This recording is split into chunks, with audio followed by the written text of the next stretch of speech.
These small plants are going to completely transform this border in a few months' time.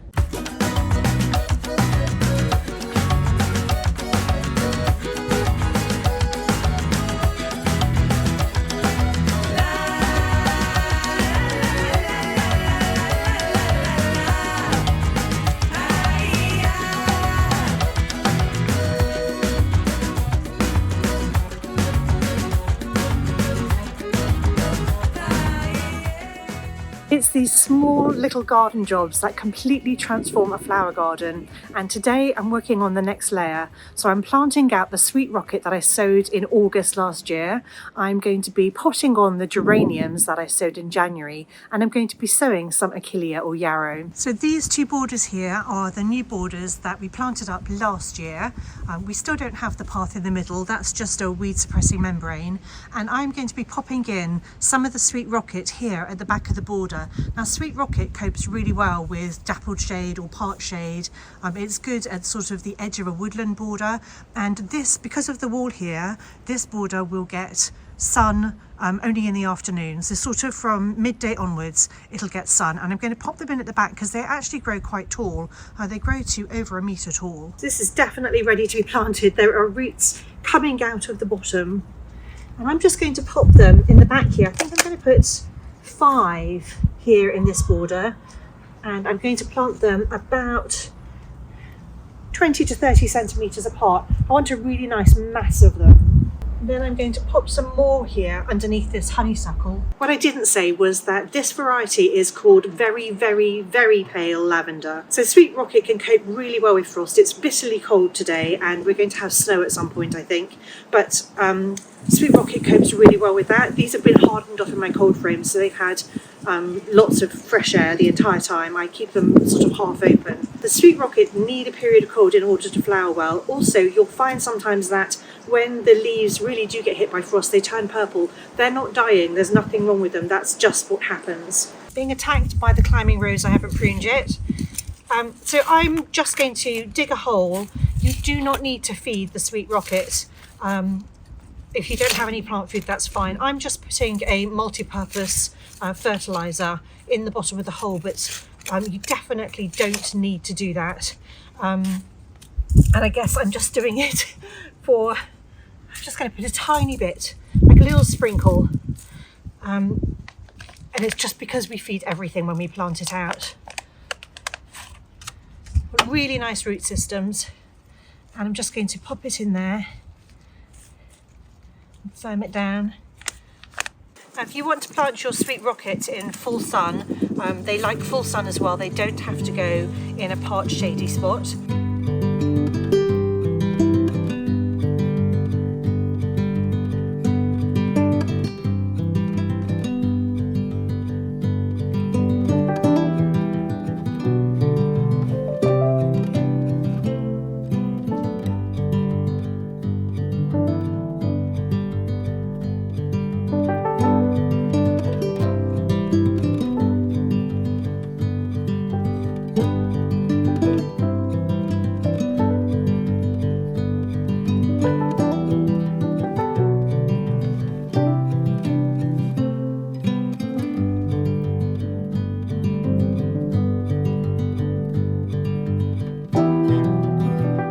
So I've put one bunch here, I put 6 in this spot actually. I normally don't plant in even numbers, but we're just not going to notice when there's a great big clump of them here. And they're directly behind the Harlow-Carr roses that I've got here. They still need to be pruned. And Harlow-Carr is like a really deep pink. And then on the wall behind, I've got a rose called New Dawn. New Dawn's like a pale pink. So these will start flowering in June, probably just after the sweet rocket. They may coincide, but they probably won't, but I'll just sort of have a continuation of colour. The sweet rocket will probably flower in May. So I have 6 more here underneath the honeysuckle and behind the Annabelle hydrangea. This Annabelle hydrangea is still quite small. It's actually a clump that we divided and moved, so it's just kind of growing back. But this won't flower until long after the sweet rocket has flowered. Let's get out of the windy garden and go and pot on some geraniums. I want to show you how brilliantly they're doing. These are the Geranium Maverick Apple Blossom. I sowed them on the 22nd of January and they germinated in 3 days. I did have them on heat mats, but they are super healthy and they're thriving, but they desperately need potting on. Can you see that some of the leaves look a little bit yellow, and that means they need food, and I haven't been feeding them yet, but I'm going to put them into fresh compost, and then from now on they will get extra sustenance, so they'll get a liquid seaweed fertilizer once a week, but these will recover. There's nothing wrong with them. They're still looking super healthy. I did have one die on me just there. I don't know what happened to it. No idea why that one decided to die, but all the rest are looking great. Now I've probably got more than one in each cell. I've probably got two, so I'm going to have to split them, but that's fine. And I'm just going to pot them on today, give them the fresh compost. I use a multi-purpose peat-free compost. I can link it below if you're interested. And I'm just going to be putting them on, potting them on into these containers. These are about 5 centimeters, I think. So they're smaller than the 9 centimeters, but what we don't want to do is move them onto big containers too fast. If we move little seedlings onto large containers, then they're surrounded by lots of damp compost, more than the roots need, and that's when you can get damping off. So it's better to move them on twice. So move them on into a little container if you're splitting them up, and then pot them on into large containers when they've got a better root ball. So I'm just going to fill up these containers. Then I'll pot them on. I'll show you how I split the ones where I've got 2 in each cell. So it's very important when we're potting anything on that we don't hold them by the stem, because if we hold them by the stem and we crush it by accident or break it, then the seedling won't recover. But if you hold it by the leaf, especially if you hold it by the cotyledon, which it doesn't need anymore now, it's got 2 true leaves. If we hold it by the cotyledon, if that breaks off, it's not a problem because it just doesn't need it anymore. And so we just want to squeeze the seed tray a little bit and pull the plant up. And I've got 2 seedlings in here, so I need to very gently split them up. And I'm just going to do that like that. These are easy to split up. And then we just take the dibber and make a hole, and then we can just pop your seedling in like that. Firm around it, and I will water these in, overhead water them afterwards. I just need to go and let Baloo out. He's asking to come out into the garden. So the cats do have a cat flap, but when they can see me outside, they're super lazy and they just like me to go and open the door for them.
cats are so lazy. I think we've pandered to them so much that they now know if they just sit by the door, we're going to open it for them. And then sometimes they sit by the door and they don't go out or they don't go in, and you just think, why can't you speak? Anybody else have cats like that?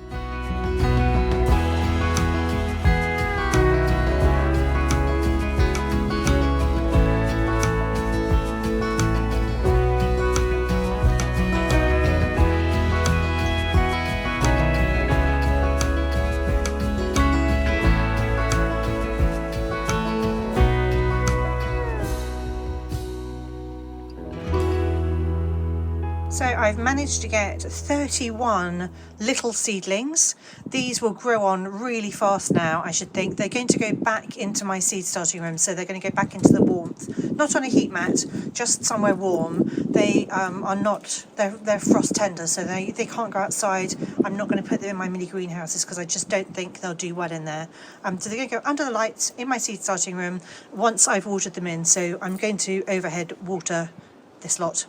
I do have some really little ones over here. I don't know whether they're going to survive. They probably should. There's no reason why they won't. They'll just grow on a little bit slower. So I am now going to sow my Achillea or yarrow. I'm sowing two different varieties today. I'm sowing Love Parade, which is Siberian yarrow. It's a lovely soft pink.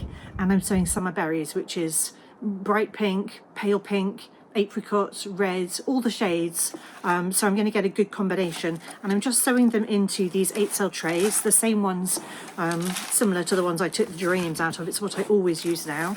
And I'm sewing them into the same compost, so multi-purpose peat-free compost. I really like it, and my seeds grow really well in it. They're absolutely fine. I don't use seed starting compost, and I'm just going to sow them. So they need light to germinate, so we won't cover them at all. They should germinate quite quickly in like 5 to 10 days, and they need between 18 and 20 degrees centigrade to germinate. So they are going to go on the heat mats in my seed starting room. I'll put a dome lid over them to keep the moisture in, and I will bottom water these afterwards. I don't tend to water beforehand. You can moisten your compost first. It's absolutely fine. There's nothing wrong with that, but I just do mine afterwards. And I'm just going to sow one tray of each. And yarrow is not difficult to sow. If you stay till the end, by the way, I'm sowing two other things today that are quite unusual. I think not many people sow these seeds. I could be wrong. A lot of people buy them, and I'm growing basically some perennials, and I thought I'd just tag that onto the end of this video in case some of you are interested. Which one am I sowing here? This is Summer Berries. I mean, the seeds are minuscule. I'm just going to be scattering them.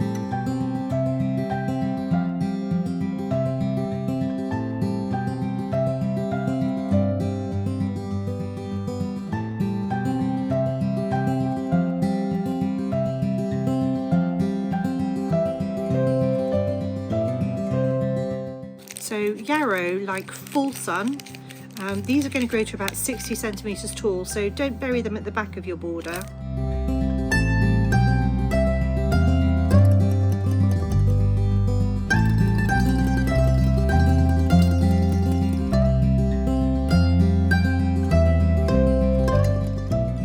So with seeds that I don't cover, I'm not even putting vermiculite on these. With seeds I don't cover, I just tap them down to make sure they've got good contact with the compost.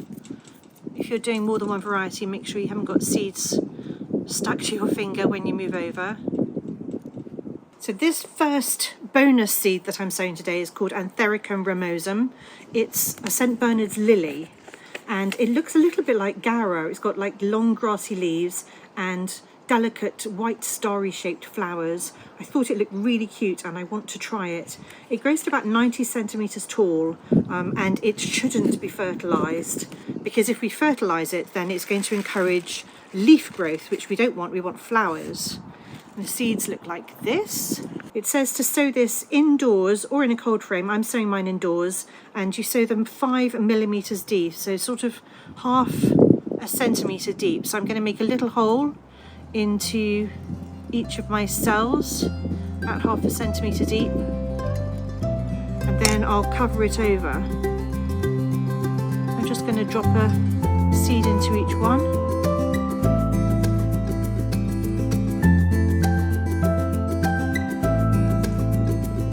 I actually think I'd like to do a second seed in each cell, just in case, because these seeds are from 2024, so they're 2 years old.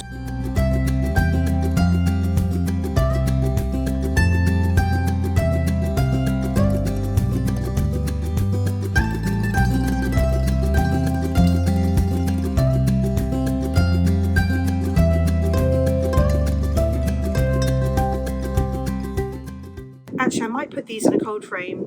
This might be easier. If I put them in a cold frame, they're going to get the freezing temperatures we've got at the moment, and then the natural cold that we're suffering with at the moment is going to do its trick. These are the biggest seeds I'm sowing today. This is called Anchusa, and it's drop more. It's Italian Bugloss, so it's got lovely blue flowers. It's going to grow to about 1.5 meters tall, so it's great at the back of a border. It might need staking, and if you keep deadheading it, it's just going to reflower. Flowers on this are edible, which is super exciting, so we can decorate our salads with this. It likes to grow on in full sun.